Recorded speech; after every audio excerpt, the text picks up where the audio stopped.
Hey everyone, so today I have a pretty quick upload for you guys, but trust me, it's just as idiotic as you would expect from the PC mob.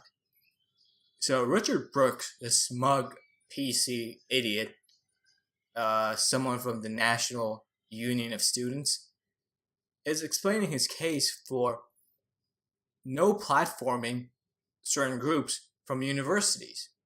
And it's astonishing the reasons that the PC mob come up with when they refuse to give a voice to those who they disagree with and deem as hate speech. So let's listen from Mr. Smug himself.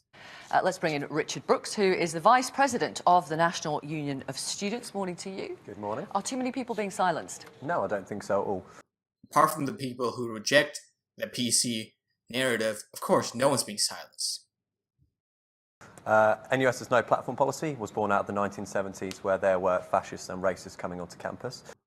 So what if there are fascists and racists coming out on campus? Just let them make their case. Let them make their hateful case. And then once they make their case, you counter it with your own speech. That's the way, after the BBC gave a platform to Nick Griffin, the BNP now in the UK is non-existent. Counter hateful people with your own speech. There are 6 organisations, not people, organisations who are on that no platform list. Organizations are a group of people, and in those organizations you have people. The case you just made is completely retarded. That is democratically decided at our national conference that happens every single year. Speaking of fascists, Hitler was democratically elected. Doesn't mean jack shit.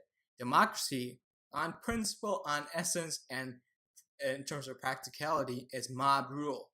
When you have leftists, intolerant, safe space yearning people, then obviously democratically they will vote to no platform people they disagree with. And that is all about making sure that students feel safe on campus. Yes, from physical attacks, not from different opinions. An opinion will not kill you, will not harm you, will not hurt you, will not give you cancer or herpes. And that we extend their freedom of speech by not being marginalised when they're debating. What?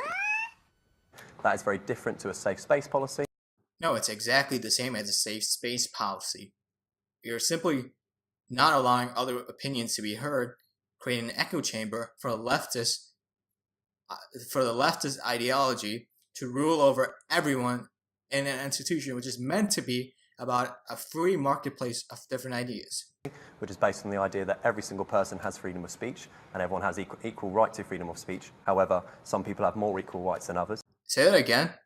However, some people have more equal rights than others.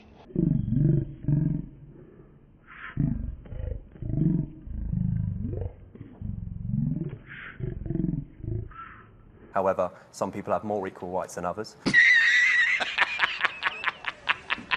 Uh-oh, retard alert! Perfectly taken from George Orwell's Animal Farm. Some animals are more equal than others.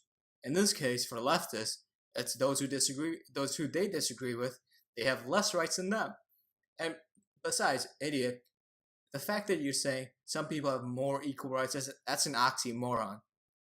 Equality means across the board. You can't have more rights or something if it comes to equality. And actually, we are making sure that marginalised groups get their views heard. Having other people express their opinions does not stop marginalized groups from having their views heard. Both of those policies are democratically decided. Doesn't matter, as explained before. But they are narrow, they are progressive. Just shut up, I've had enough of you. There you go, the mind of a progressive. I'm sure this guy believes he's doing the most beautiful thing in trying to no platform people, or organizations as he would say it, which is basically a group of people. And he thinks that he's doing so much work for the social justice cause. Well, really what he's doing is he's giving these what he calls marginalized groups, a reason to not debate with others who they may disagree with, to not give them their own agency from which they can argue for what they believe in. And that is the worst kind of bigotry, racism, sexism ever.